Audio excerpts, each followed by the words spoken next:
Hay un dicho popular que hoy quiero usar como título de esta prédica: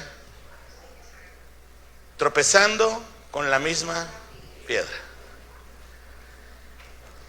Y no sé usted, pero yo estoy contentísimo de que hoy vamos a llegar al final de este hermoso libro que el Espíritu Santo nos ha dejado inspirado en la palabra, el libro de los Jueces.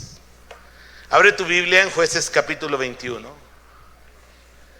Y a manera de un breve resumen, yo diría es una síntesis.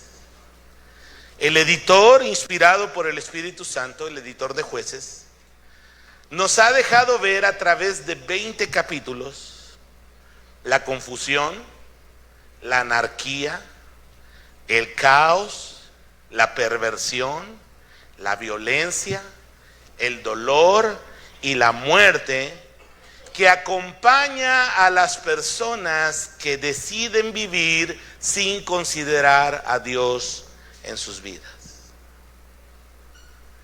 Dicho en otras palabras, mis queridos amigos y hermanos, es peligroso vivir sin Dios.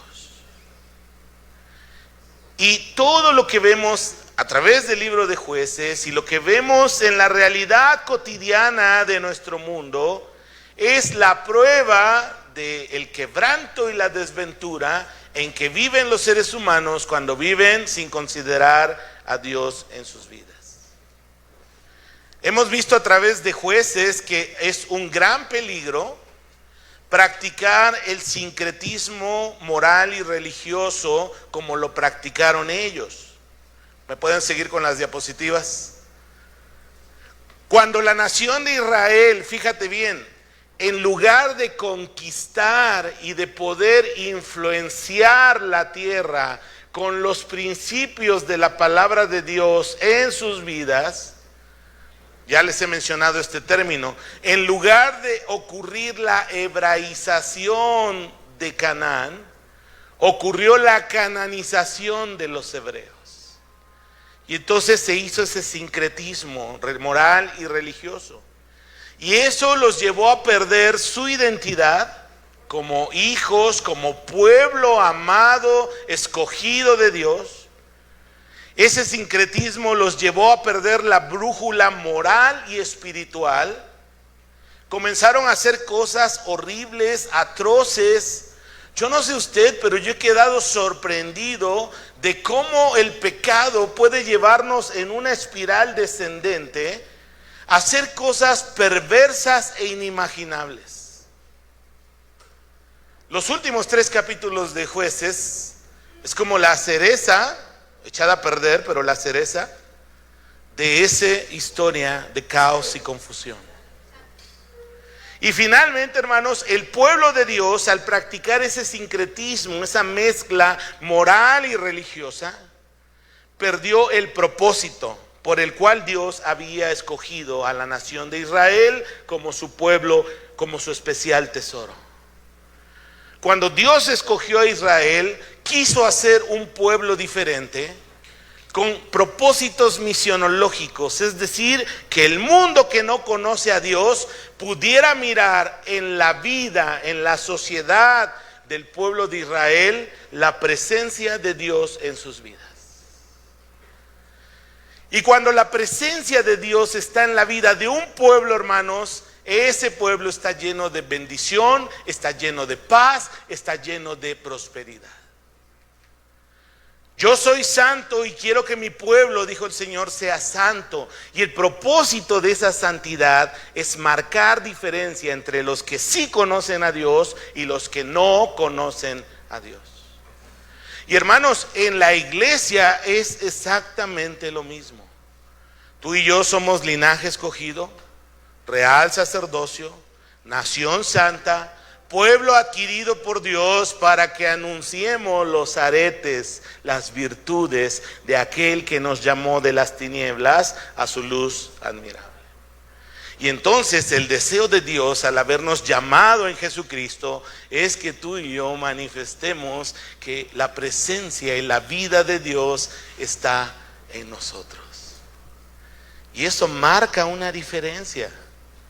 Caray, si Dios vive entre nosotros, si su Espíritu está en nosotros y ha sido derramado en nuestros corazones, no es posible que seamos igual al mundo. Y no se trata de una religiosidad farisaica de no hagas, no digas, no toques. Se trata de una espiritualidad que tiene su motor en el amor a Dios, en el amor a Cristo. Señor, tú me has amado tanto. Compraste a alguien roto, hecho pedazos, perdido. Y hoy he recibido tu gracia, tu amor. En lugar de juicio recibí justificación. En lugar de castigo recibí perdón. En lugar de muerte he recibido vida. Por eso dice el apóstol Juan, nosotros le amamos a Él porque Él nos amó primero. Amén. Entonces, hermanos, el libro de los jueces, por lo menos para mí y espero que para ti, después de esta serie verso a verso de jueces, puedas verlo con ojos distintos y escuchar el llamado de Dios. La advertencia de que una falsa espiritualidad es peligrosa. Porque mira, no basta con saber de Dios o hablar de Él o cantar de Él. Lo que es necesario es nacer de nuevo para poder experimentar su presencia, su gracia, su espíritu, y entonces sí podremos conocerlo, seguirlo, amarlo y guardar su palabra. Hemos visto al pueblo de Israel, hermanos, a través de estos 20 capítulos, sumergido en ciclos de dolor y destrucción. 7 ciclos de apostasía, de aflicción, de arrepentimiento, y aún Dios compasivo y misericordioso, fiel, liberándolos de eso que ellos mismos propiciaron. Una frase que he repetido a lo largo de la serie y está aquí en la pantalla es: el pecado siempre trae aflicción y dolor, pero el arrepentimiento trae liberación y paz. Amén. Si hoy en tu experiencia de vida estás en aflicción, estás en medio del dolor, y el Espíritu Santo te da el discernimiento de que eso que vives, esa insatisfacción, esa ansiedad, esa depresión, esa falta de propósito y de sentido en tu vida, que ahí te está machacando, aplastando día con día, reconoce que es porque hay pecado y porque necesitas arrepentirte y experimentar la liberación y la paz que solo Cristo trae. Aquí no se trata de venir a juzgarte, mi querido amigo y hermano. Aquí se trata de reconocer nuestra condición, reconocer que hay un gran Salvador que libera, de decirte que dejes de huir de Dios y que recibas la gracia, el perdón, el nuevo nacimiento, la nueva vida en Cristo Jesús. De eso se trata la iglesia. Para criticar, todos criticamos allá afuera. Para juzgar al prójimo y hacer leña del árbol caído, todo el mundo lo hace, eso es fácil. Pero para abrazar con la gracia de Dios, para levantar al caído, solo Dios lo puede hacer. A través de su cuerpo, su familia, que somos nosotros, que sabemos que estamos enfermos, el médico divino nos está sanando, nos ha dado salvación, nos ha hecho nacer de nuevo, y ahora por su gracia podemos ayudar a otros a levantarse. Así que si estás caído, no te quedes ahí. Si estás herido, no dejes que la herida se infecte y haga pus. En el nombre del Señor recibe esa gracia. Jueces capítulo 21.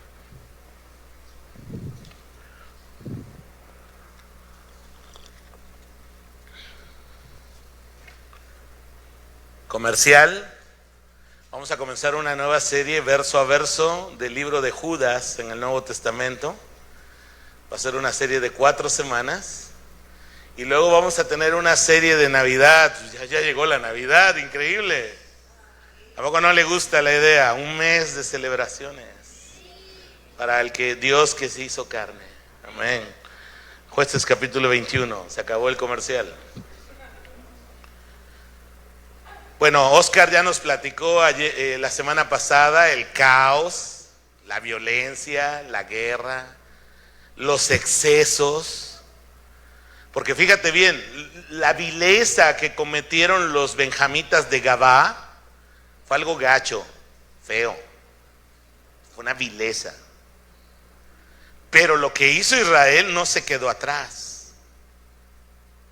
A veces usamos la frase ojo por ojo y diente por diente como para hablar de venganza, pero fíjate bien que si uno analiza bien esa frase en el contexto de la escritura, te vas a dar cuenta que en lugar de venganza, lo que esa frase está pidiendo es justicia, o sea, no rebasar el grado de lo que se hizo por la ira, por la venganza, en algo mucho peor.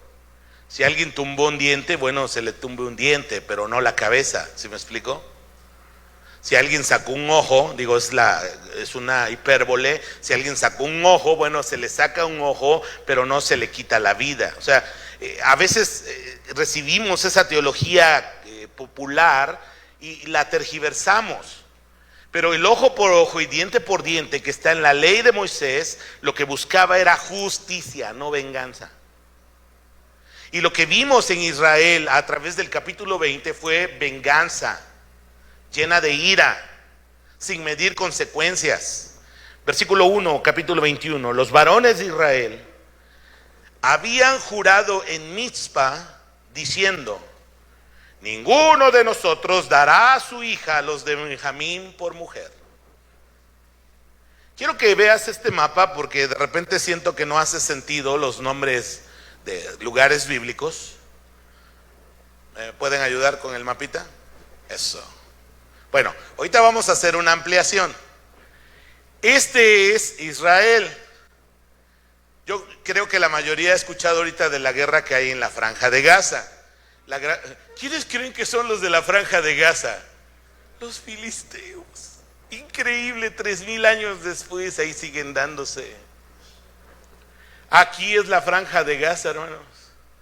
Filistea. Este es el Mar Muerto. Este es el Mar Grande, que ahora es conocido como el Mar Mediterráneo. Este, aunque es llamado el Mar de Galilea, en realidad es un lago porque es de agua dulce. Y aquí, hermanos, corre el río Jordán. Esta parte es Palestina, Israel.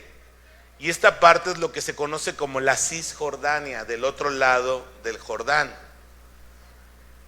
Perdónenme la ñoñez que voy a decir, pero aquí hay una gran falla geológica que produce la depresión por la que se forma el río Jordán.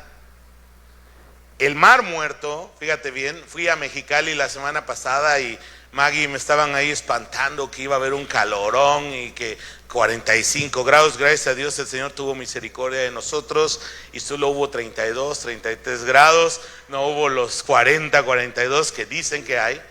Pero la razón es que Mexicali está muy cercano al nivel del mar, en medio del desierto, ahí la neta sí es desierto. Bueno, el Mar Muerto está 400 metros por debajo del nivel del mar. 400. ¿Qué significa eso? Que si hiciéramos un hoyo de aquí a acá, el agua del mar Mediterráneo fluiría a este hoyo. Es un hoyo. Y hace un calor terrible. Ese mar no tiene a dónde salir el agua y lo que hace es que se evapora. Y de hecho es, creo, uno de los mares más salados que hay en la faz de la tierra. Bueno, ya los puse en antecedente. Ampliación, por favor. Ahora, para que les hagan sentido geográficamente las historias. El levita venía de algún lugar recóndito de Efraín, una zona montañosa, planicie del mar, zona montañosa, falla geológica, río Jordán y luego Transjordania. ¿Sale? Él vino de algún lugar de Efraín, no nos dice bien el texto de dónde, y fue a Belén a seguir a la mujer que se había enojado con él. ¿Se acuerda? Estuvo unos días en Belén y luego fue de regreso, si se fijan fueron varios kilómetros. Y Gibeá es el mismo lugar que Gabaa. En algunas traducciones lo ponen como Gabaa, la NTV lo traduce como Gibeá, es la misma ciudad. Aquí está Jerusalén, que en aquel tiempo no era la capital de Israel. ¿Se acuerdan que no quisieron pasar a Jebús porque todavía era una ciudad cananita? Y dijeron, no, sigamos de largo porque ahí nos van a dar chicharrón. Bueno, llegaron con sus paisanos y ahí les dieron chicharrón, ¿verdad? Y entonces Gibea o Gabaa está aquí, casi en la zona central de Benjamín. Y luego el levita se fue otra vez a su casa, por acá en Efraín, y mandó a las 12 tribus de Israel un 12avo de los pedazos de la mujer que había muerto en Gibea. Ya se le acabó la pila a esta cosa. Bueno, y bueno, también quiero que vean dónde está Mizpah, porque es un lugar del que vamos a leer ahorita. Y también dónde está Betel. Aquí en Betel estaba el tabernáculo de reunión y el arca del pacto. Entonces fíjense, todo es como un camino que va hacia el norte desde Belén, Jebús o Jerusalén, Gibea o Gabaa, Mizpah y Betel. Aquí es donde estaba el tabernáculo. Acuérdense que luego hicieron un culto alterno por acá, ¿no? En la ciudad de Dan. Muy bien. Ahora, ¿qué hicieron los israelitas? Hicieron un voto. Hicieron una promesa. ¿En qué consistía la promesa según el versículo 1? No les vamos a dar mujeres. ¿Por qué razón? Porque en el capítulo anterior vimos que hicieron una masacre. Mataron hombres, mataron mujeres y solo quedaron unos cuantos benjamitas. Algunos dicen que 400, otros que unos más. Pero prácticamente fue borrada una tribu de Israel. Hermanos, esa clase de salvajismos, de vilezas, de violencia, de muerte, no es la voluntad de Dios, por ningún motivo. Dios es el Dios de la vida. Dios es el Dios de paz. Es juez justo, eso sí. Y juzga a las naciones también. Juzga a las personas. Es complicado, ¿no? El lugar que Dios tiene. Lo que Él hace. Pero hermanos, muchas veces tomamos decisiones y emprendemos acciones motivados por la ira, por la venganza. Y eso, fíjate bien, cuando tú tomas decisiones y haces cosas motivado por la ira y la venganza, nunca va a salir algo bueno de eso. Nunca eso va a honrar al Señor. Mira lo que dice Santiago capítulo 1 versículos 19 y 20. Lo puedes leer en pantalla para que te mantengas en Jueces capítulo 21. Mira lo que dice Santiago 1, 19 y 20. Mis amados hermanos, quiero que entiendan lo siguiente. Por favor, entiendan, dice Santiago. Todos ustedes deben ser rápidos. ¿Para qué, hermanos? Dígalo conmigo, rápidos para escuchar, lentos para hablar y lentos para enojarse. Pero la neta, a veces tenemos la mecha corta, eso dice el dicho, ¿no? Y somos como gasolina, ¿no? Y alguna vez te lo he preguntado y te lo vuelvo a preguntar. La neta, ¿cuándo se ha resuelto un problema bien? Cuando estás que ardes. Cuando estás que escupes como dragón fuego, ¿no? Puras maldiciones y puras palabras hirientes y puros golpes, violencia. ¿Cuándo has resuelto algo así? Bien.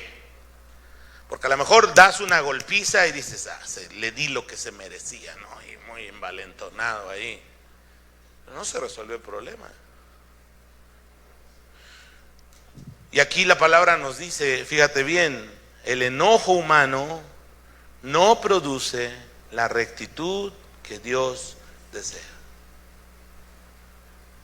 El enojo humano no produce la rectitud que Dios desea. Versículo 2, Jueces 21, por favor. Y vino el pueblo a la casa de Dios. Fíjate bien, habían hecho el juramento en Mitzpah y luego vinieron a la casa de Dios. ¿Dónde estaba la casa de Dios? A ver. ¿En dónde? En Betel. Muchas gracias, muy bien, muy aplicados. Y se estuvieron allí hasta la noche, y vean, muy interesante, en presencia de Dios. Y alzando su voz, hicieron gran llanto. Y dijeron: oh Jehová, Dios de Israel, ¿por qué ha sucedido esto en Israel? Que falte hoy de Israel una tribu. Y al día siguiente, el pueblo se levantó de mañana y edificaron allí altar y ofrecieron holocaustos y ofrendas de paz. Vamos a hacer una pausa ahí. Oscar ya nos mencionó la semana pasada que algo que resultó de esta vileza que se cometió en Israel fue que hubo como un despertar, no sé si espiritual exactamente, pero por lo menos moral, de decir: ¿hasta dónde hemos caído? ¿Hasta dónde hemos sido capaces? Ahora, lo que la nación en ese momento vivía no era el resultado de un mes, de un año, de dos, de estar ignorantes y olvidando la palabra de Dios. Era el resultado de mucho tiempo. Fíjate bien, número uno, de ignorar la ley de Dios, o sea, de no conocerla. Yo creo que los levitas fallaron aquí en el propósito con el que Dios los dispersó en todo Israel. Número dos, lo poco que conocían lo mezclaron con la espiritualidad cananea, hicieron sincretismo. Y como dice el texto clave de Jueces, cada uno hacía como bien le parecía, porque cada uno es dueño de su propia verdad. ¿Te hace familiar eso? El pensamiento relativista posmodernillo de nuestro tiempo. Ahí está. No hay nada nuevo debajo del sol. Ese pensamiento de decir: es que tú eres dueño de tu propia verdad. Aquí hay tantas verdades como cabezas hay. No es nuevo. Los israelitas del tiempo de los jueces eso vivían. Cada uno hacía lo que le daba su gana y pensaba que estaba haciendo bien. Entonces, hermanos, el pueblo aquí está haciendo lo fácil, buscando al Dios bombero. Hay fuego, una guerra civil, hay muerte, hay dolor. Vamos a buscar al Señor. Ahora, no es que esté mal buscar a Dios en el tiempo de la aflicción. Dios, de hecho, es tan fiel y tan bueno que aunque lo hemos ignorado por mucho tiempo en nuestra vida, cuando lo buscamos, Él tiene un corazón para que podamos encontrarle y Él recibirnos. Dios siempre está cercano a aquellos que lo buscan con un corazón y una actitud de arrepentimiento. Mira lo que dice Isaías capítulo 55, versículos 6 y 7, lo tenemos en pantalla, leo Nueva Traducción Viviente. Dice la palabra lo siguiente: busquen al Señor mientras puedan encontrarlo. Llámenlo ahora mientras está cerca. ¿Y qué implica eso? Que los maldados cambien sus caminos y alejen de sí hasta el más mínimo pensamiento de hacer el mal. Eso significa buscar a Dios. Que se vuelvan al Señor para que les tenga misericordia. Sí, vuélvanse a nuestro Dios, porque Él perdonará con generosidad. Es que usted no sabe lo que yo he hecho. Pues no, yo no lo sé y Dios sí. Pero Dios dice: vengan, estemos a cuentas. Hoy hay gracia, hay perdón. Dios no es un Dios alcahuete, no es que finge como que no pasó nada. Él tomó mi pecado, tu pecado, cada cosa que hicimos que deshonró la santidad y el nombre de Dios, la tomó y la imputó, la puso en Cristo cuando moría en la cruz del Calvario. ¿Te das cuenta del gran amor de Cristo? ¿Te das cuenta de lo que ha hecho el Señor? A veces, hermanos, confundimos la gracia con alcahuetería. Quizás que Dios pues Él me pasa todo lo que yo hago. Dietrich Bonhoeffer acuñó un término que decía que a veces los cristianos hacemos la gracia barata. Una gracia donde nos otorgamos un autoperdón, donde nos autojustificamos, olvidando el precio tan grande que el Dios hecho carne pagó en la cruz del Calvario para perdonar, para justificar nuestros pecados.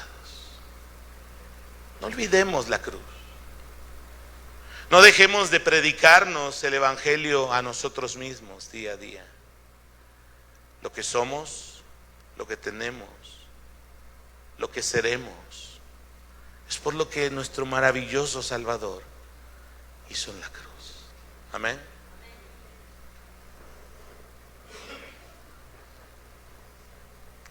Y luego todavía los israelitas dicen, ¿y por qué me pasa esto? ¿Nunca has hecho lo mismo? Dios. Ahora, hay tragedias que Dios permite en la vida que a veces no tienen una explicación. Pero aquí entre nos, aquí la neta del planeta, muchas de las cosas que vivimos, de los dolores que pasamos, de las heridas que llevamos, son el resultado de nuestro pecado personal. ¿Sí o no? Entonces, como diría el meme de hace años, no te hagas la víctima. Mejor arrepintámonos. Porque mira, Israel aquí hizo lo fácil. Dijeron, bueno, esto es un caos, vamos y busquemos al Señor. Pero si te fijas, el texto en ningún lugar dice, ay, se arrepintieron y abrieron el libro de la ley y escucharon. No, solo estaban afligidos. Incluso yo percibo un cierto aire de reclamo. Dios, ¿por qué permites esta tragedia en Israel? Oye, si ustedes fueron los que llenos de ira y de venganza fueron a matar a los benjamitas y fueron a matar a sus mujeres, a sus niños. Ustedes cometieron un genocidio. Dios de ninguna manera les ordenó eso. Y luego se están haciendo las víctimas. ¿Por qué? Espero que no te estés haciendo la víctima. Porque uno tiene que decirle al Señor, Señor, esta prueba, este dolor, esta aflicción que estoy viviendo, ¿es realmente una prueba que tú estás permitiendo en mi vida o es la consecuencia de mi pecado? El problema es que cuando uno está caminando en pecado, ¿qué hace el pecado con el corazón? Lo endurece. Y entonces lo que antes hubiera sido tan obvio en mi vida y de reconocer y de arrepentirme, ahora no lo veo así. Y todavía peor, empiezo a echarle la culpa a otros, ¿no? La culpa la tiene mi mujer, la culpa lo tiene el pastor, la culpa lo tiene la iglesia donde estoy, y empezamos a hacer saltos mortales mentales para justificar lo que Dios dice que es pecado. Mira lo que dice Proverbios 19:3, puedes verlo aquí en pantalla. Fíjate bien, este texto, la neta, es poderoso. Dice, la gente arruina su vida por su propia necedad. ¿Y luego qué hace? Después se enoja con el Señor.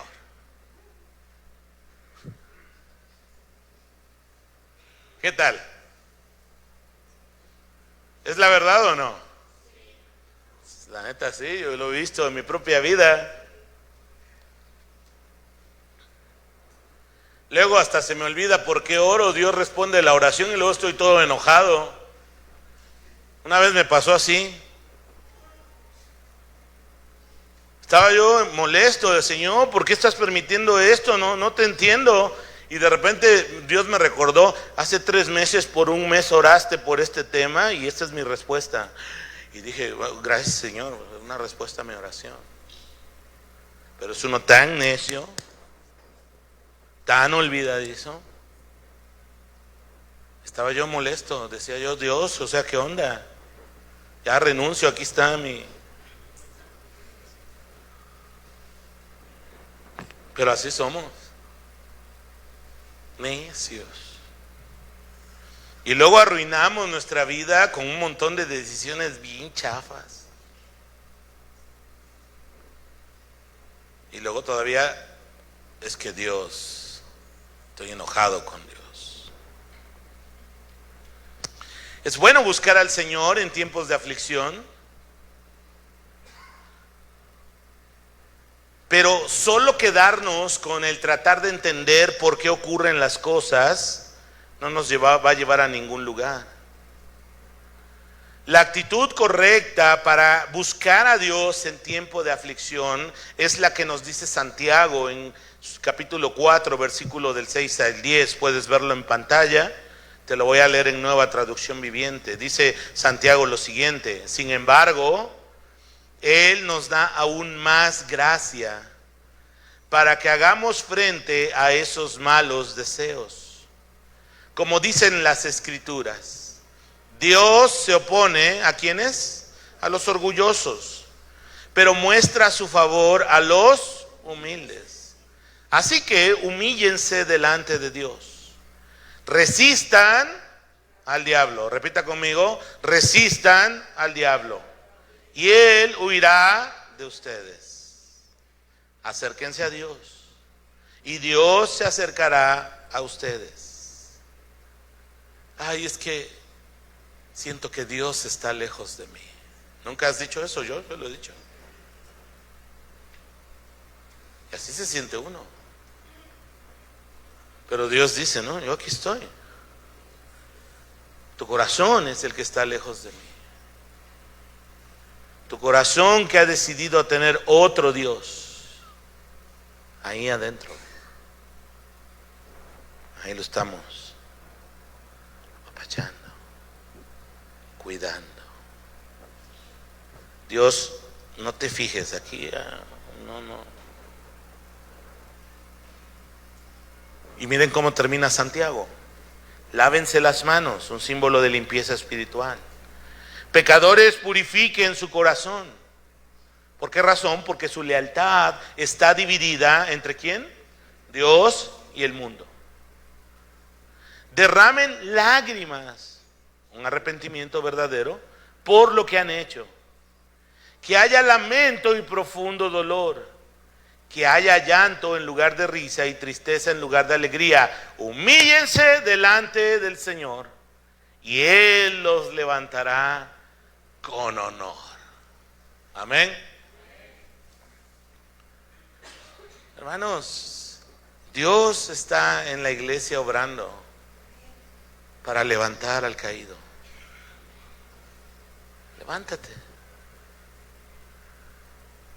Escucha la voz de Dios a través de la palabra. Escucha la voz de Dios y el cuidado de Dios a través de tus hermanos en la fe. A veces personas caen, tropiezan y en lugar de recibir la ayuda de la comunidad de restauración que debe ser la iglesia, se apartan. No quieren escuchar, no quieren recibir. Quizá hay razones, pero Dios quiere usar personas para levantar tu vida. Y Dios quiere usarte a ti y a mí para ayudar a otro que está caído. ¿Se acuerdan? Leímos creo hace 2 semanas Gálatas 6, 1 y 2. Sobrellevad los unos las cargas de los otros y cumplid así la ley de Cristo. Jueces capítulo 21, por favor. Y dijeron los hijos de Israel: ¿quién de todas las tribus no subió a la reunión delante de Jehová porque se había hecho gran juramento contra el que no subiese a Jehová en Mizpa. Otra vez otro juramento que Dios no pidió. ¿Y sufrirá qué? La muerte. Y los hijos de Israel se arrepintieron a causa de Benjamín, su hermano, y dijeron: cortada es hoy de Israel una tribu. ¿Qué haremos en cuanto a mujeres para los que han quedado? Nosotros, eso sí, muy religiosos, ¿verdad? Nosotros hemos jurado por Jehová que no les daremos de nuestras hijas por mujeres. Pero ahí van otra vez a tropezar con la misma piedra, un juramento chafa, un juramento impío, un juramento sin ningún ética o principio bíblico. Y ellos dijeron, ¿qué haremos en cuanto a las mujeres? Dice, y dijeron: ¿hay alguno de la tribu de Israel que no haya subido a Jehová en Mizpa? Y hallaron que ninguno de Jabes Galad había venido al campamento, a la reunión, porque fue contado el pueblo y no hubo allí varón de los moradores de Jabes Galad. Entonces la congregación, otra vez tropezar con la misma piedra, envió allá a 12,000 hombres de los más valientes, y les mandaron diciendo: id y herid a filo de espada a los moradores de Jabes Galad, con las mujeres y los niños. ¿Qué no pueden aprender? Pero haréis de esta manera: mataréis a todo varón y a toda mujer que haya conocido ayuntamiento de varón. Y hallaron de los moradores de Jabes Galad 400 doncellas que no habían conocido ayuntamiento de varón, y las trajeron al campamento en Silo, que está en la tierra de Canaán. Una pausa. Otra vez la misma piedra. ¿Qué no están lloriqueando porque una tribu desapareció prácticamente? ¿No están viendo las consecuencias de no justicia, una venganza desmedida? ¿No están viendo que hicieron un voto chafa?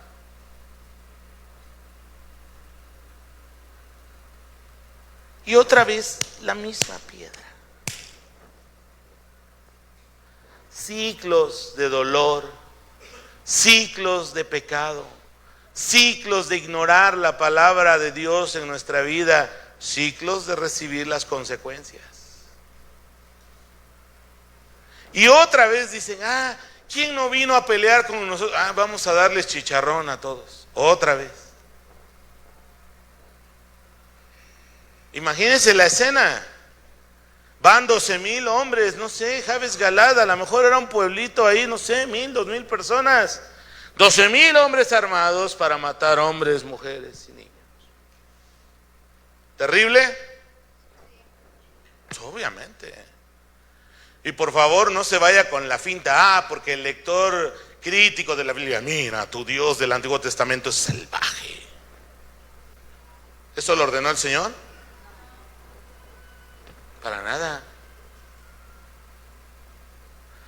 Fueron a buscar la presencia de Dios, ofrecieron holocaustos y sacrificios, pero otra vez tropezaron con la misma piedra. Otra vez.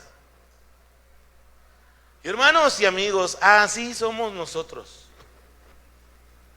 Iba yo a tropezar, pero con mi propia pata. Así somos. Tropezamos con la misma piedra.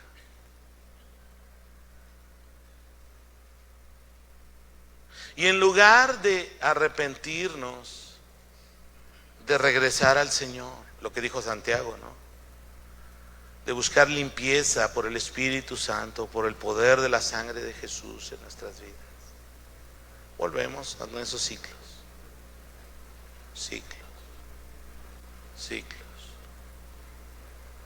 Y hay personas y hay familias que así viven. Ciclos de miseria, ciclos de dolor, ciclos de falta de paz. ¿Y sabe qué es lo irónico a veces? Que lo espiritualizan. Las pruebas más duras son para los mejores guerreros del Señor. Primera de Santontín, ¿verdad? Por favor, cita la palabra, no los memes del Facebook. De veras, así la neta, cuando estés en medio del fuego, lo primero que tienes que hacer es preguntarle al Señor Dios, ¿qué onda? O sea, me pasé de lanza, estoy en pecado.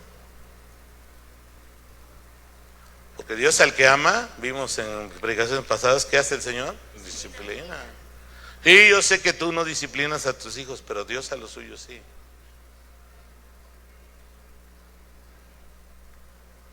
Y tropezamos con la misma piedra. Aquí está Israel otra vez tropezando con la misma piedra. Va de nuez. Cada uno hacía como bien le parecía. ¿Y qué hace el pueblo? Cavar un hoyo para tapar otro. Vamos a matar otra vez. Vamos a robarnos 400 que encontraron, doncellas vírgenes. Se las dan a los benjamitas, pero no eran suficientes. ¿Qué debió haber hecho el pueblo? ¿Puedes ponerme la lámina? Ahí tengo una lámina con eso. ¿Qué debió haber hecho el pueblo? Número uno, cuando fueron a Betel, debieron arrepentirse de su pecado ante el Señor. Reconocer que lo que ejecutaron no fue justicia, fue venganza. Número tres, debieron de haber roto su voto insensato y permitir que los sobrevivientes de Benjamín tomaran mujeres. Qué padre, ¿no? Ellos hicieron el voto, ellos mataron las personas y ahora vamos a ir con otros que ni la debían ni la temían y pues ellos que presten, ¿no?, a las hijas para dárselas. ¿Se da cuenta? Es otra vileza. Que otros paguen lo que yo hice. ¿Y cuánta gente no hay así? ¿Y cuántos cristianos no hay así? Todos tienen la culpa menos. Y eso es a lo que nos lleva el pecado, el sincretismo religioso. A esa confusión nos lleva el no tener la palabra de Dios presente en nuestra vida. Versículo 13. Toda la congregación envió luego a hablar a los hijos de Benjamín que estaban en la peña de Rimón y los llamaron en paz. Ahora sí, ¿verdad? Y volvieron entonces los de Benjamín y les dieron por mujeres las que habían guardado vivas de las mujeres de Jabes Galad. Mas no les bastaron estas. Y el pueblo tuvo compasión de Benjamín, porque Jehová había abierto una brecha, una herida entre las tribus de Israel. Hermanos, aquí se percibe pues un cierto cambio, un deseo de cambio, de enmendar de alguna forma las atrocidades, los excesos que ellos habían cometido, pero siguen tropezando con la misma piedra porque quieren hacer las cosas a su manera y no a la manera de Dios. Es que yo resuelvo mis problemas a mi manera. ¿Qué debió haber hecho el pueblo? Debió haber escuchado la ley de Dios. ¿Qué dice Dios? Mira, aquí te voy a dar 5 consejos que te van a ayudar a hacer las cosas a la manera de Dios. ¿Tenemos la diapositiva? 5 consejos que nos van a ayudar a hacer las cosas a la manera de Dios. Número 1, ¿qué dice Dios en su palabra? Es lo primero que debemos preguntar. Un problema financiero, un problema conyugal, un problema con un hermano en la iglesia, un problema en el trabajo, un problema, etcétera, etcétera. Pregunta número 1, ¿qué dice Dios en su palabra?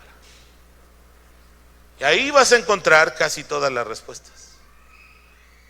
Puedes googlear ahí, buscar un tema y te van a aparecer temas, se vale. ¿Qué dice Dios? Porque no se trata, si quieres hacer las cosas a la manera de Dios, no se trata de mi opinión personal, es que yo creo, yo pienso, yo siento. Se trata de qué dice Dios en su palabra. Número 2, ¿qué haría Jesús? Buena pregunta. ¿Qué haría Jesús? ¿Escucharía esto, vería esto, tomaría esto, diría esto o aquello? ¿Qué haría Jesús, no? Imagínense a Jesús que fuera en un auto y de repente le recuerdan su 10 de mayo. ¿Qué haría Jesús? Es buena pregunta. ¿Qué dice Dios en su palabra? ¿Qué haría Jesús? Número 3. ¿Qué me aconsejan otros creyentes maduros en la fe? Ok, tengo dudas, he consultado la Biblia, como que no me queda claro. Voy con un hermano maduro en la fe. Puedes venir conmigo, con hermanos que aquí hay con muchos años de experiencia. Y no debe dar pena. No todo lo sabemos, no todo lo ponemos. Hay gracia reconociendo nuestras debilidades, nuestras carencias. Si uno se para con la arrogancia de decir yo todo lo sé, yo todo lo puedo, estás próximo a una caída irremediable. Y tú buscas hermanos y hermanas en tu vida que puedan ser consejeros, que puedan animarte, que puedan corregirte, que puedan señalarte si en algo estás caminando lejos del Señor. En Calvary cada uno de nosotros tiene su pastor. Y uno va y pregunta, o él viene y te pregunta, ¿y cómo andas? Si no estás pecando en esto o aquello, y se vale. Porque somos pecadores, hermanos. Y no solo tu pastor, puedes tener otros hermanos. Yo varias veces en mi vida he ido con la hermana Tenchis. La quiero mucho. Te amo en el Señor, Tenchis. Te respeto. Escuchar consejo. Cuando me siento confundido, cuando me he sentido perdido, cuando he estado desanimado, a punto de tirar el arpa. ¿Qué necesidad tengo de estar soportando esto o aquello? La necesidad del llamado que Dios me hizo.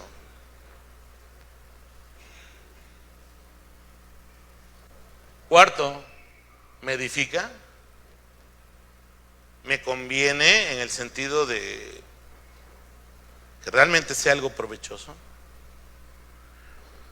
Y finalmente, trae gloria al nombre de Dios esto que voy a hacer, esto que estoy viviendo, esto que estoy haciendo. 5 buenas preguntas, hermanos, para ayudarnos a hacer las cosas a la manera de Dios. Jueces, por favor, ya estamos por terminar. Y todos se alegran, dicen, wow, vamos a terminar jueces. Versículos 16. Entonces los ancianos de la congregación diremos, ¿qué haremos respecto de mujeres para los que han quedado? Ya se nos acabaron las de Jabes Galaad, porque fueron muertas las mujeres de Benjamín, y dijeron, tenga Benjamín herencia en los que han escapado, y no se ha exterminado una tribu de Israel. Pero les sale ahí el religioso que llevan dentro y dicen, pero nosotros no les podemos dar mujeres de nuestras hijas. Porque los hijos de Israel han jurado diciendo, maldito el que diere mujer a los benjamitas. Chale, eso es una doble moral, hermanos. Versículo 19, ahora bien, dijeron, he aquí cada año hay una fiesta solemne de Jehová en Silo, que está al norte de Betel, ya lo vimos en el mapa, y al lado oriental del camino que sube de Betel a Siquem, y al sur de Lebona. Y mandaron a los hijos de Benjamín, fíjate el consejo que les dan, diciendo, vayan, pongan emboscadas en las viñas, y estén atentos, y cuando veáis salir a las hijas de Silo a bailar en corros, salid de las viñas y arrebátenlas, cada uno mujer para sí de las hijas de Silo, e idos a la tierra de Benjamín. Y si vinieron los padres de ella o sus hermanos a demandárnoslas, nosotros les diremos, hacednos la merced, por favorcito, concédanosla. Pues que nosotros en la guerra no tomamos mujeres para todos, además no sois vosotros los que se las disteis, para que ahora seáis culpados. Y los hijos de Benjamín así lo hicieron, y tomaron mujeres conforme a su número, robándolas, secuestrándolas de entre las que danzaban, y se fueron, y volvieron a su heredad. Y reedificaron las ciudades y habitaron en ellas. Hermanos, así es el pecado, unos saltos mortales mentales ahí para tratar de justificar otra vez acciones equivocadas. Y vean cómo es el pecado de engañoso. O sea, en lugar de ellos reconocer su voto insensato, arrepentirse, y ellos pagar las consecuencias, dijeron, no, miren, métanse entre los viñedos y cuando vengan las chavas, si una les gusta, pues sobres, ¿no? Y la roban, se la llevan. Chicas, ¿a cuántos les hubiera gustado eso? Ninguna. Otra vileza. ¿Se dan cuenta? Son ciclos de tropezar una y otra vez con la misma piedra. Quiero hacer las cosas a mi manera. Y ahí estamos cantando al final. Se acerca ya, ¿verdad? Y hago las cosas a mi manera. Sí, ya cuando tienes tus 3 cubas, estás dándole con todo, ¿no? Pero la Biblia dice, no es a mi manera. ¿Quieres la bendición de Dios? ¿A la manera de quién tiene que ser? La manera de Dios. La obediencia es el camino a la bendición, no es el amuleto, no es la pata de conejo, no es la estampita de San Antonio que puedas cargar ahí de cabeza, no es nada de eso. La bendición de Dios está en conocerle, en amarle y en guardar su palabra. Eso enseña la Escritura.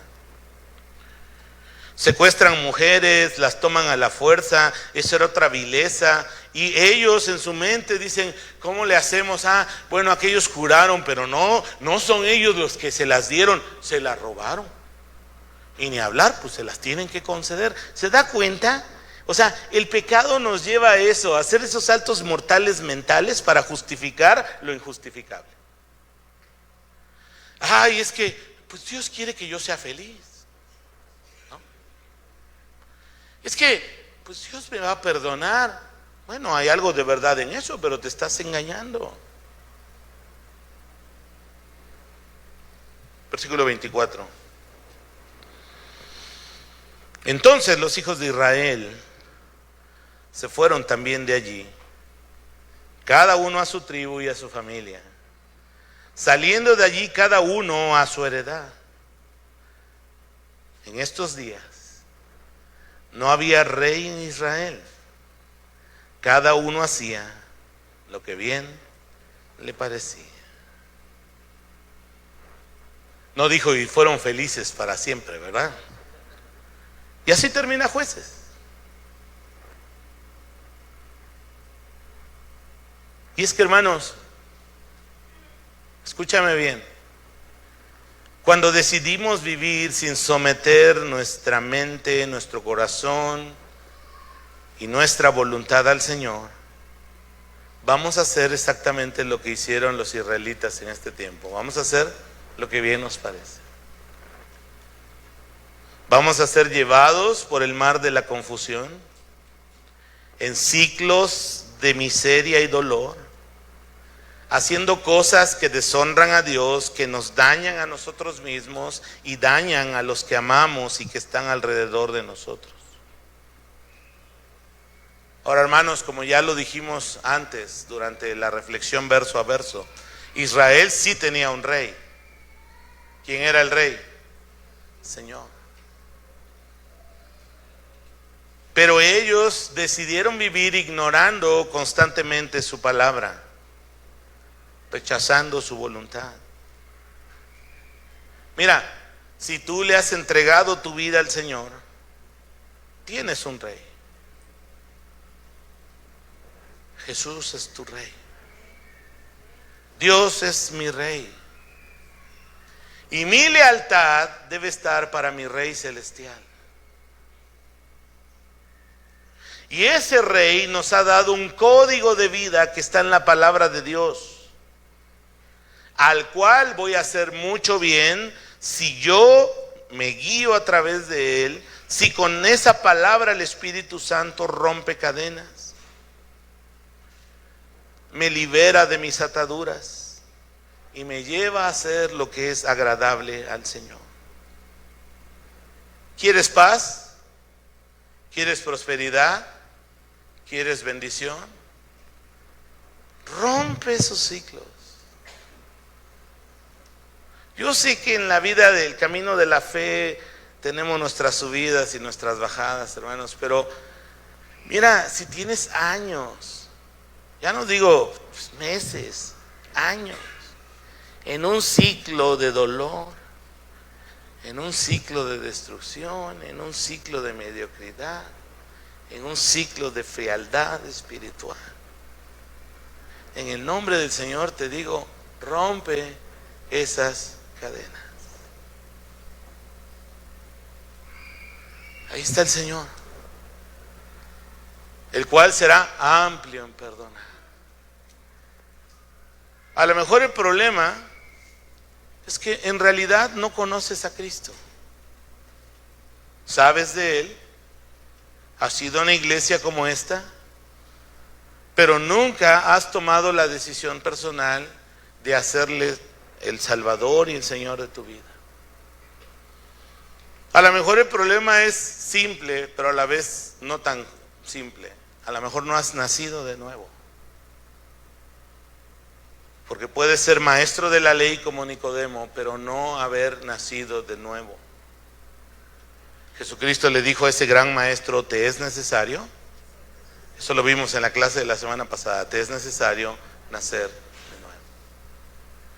Y ese nuevo nacimiento no es algo que nosotros sea por nuestra virtud, consiste en el hecho de creer que Jesús es tu Señor, tu Salvador, y rendir todo lo que eres a Él.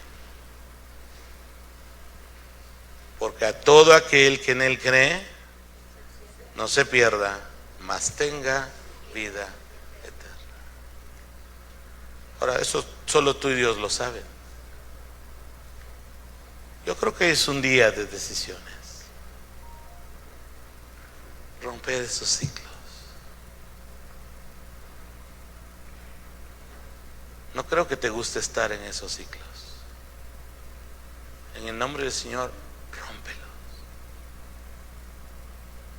Él rompe cadenas. Oremos. Señor,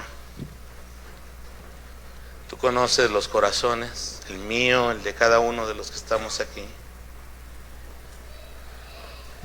Y Señor, a veces nos encanta estar en esos ciclos. A veces hasta amamos la piedra con la que tropezamos. Señor, hemos visto a través del libro de los jueces las duras consecuencias de vivir sin considerarte a ti en nuestras vidas.